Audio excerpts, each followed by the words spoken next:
జీవితమొక పయనమని గమ్యము తెలియదని తెలిసిన ఈ మనిషి పయనమాగదు.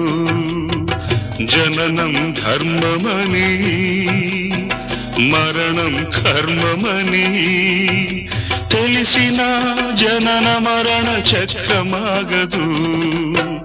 మరణం తథ్యమని ఏ జీవికి తప్పదని తెలిసిన ఈ మనిషి తపనాగదు.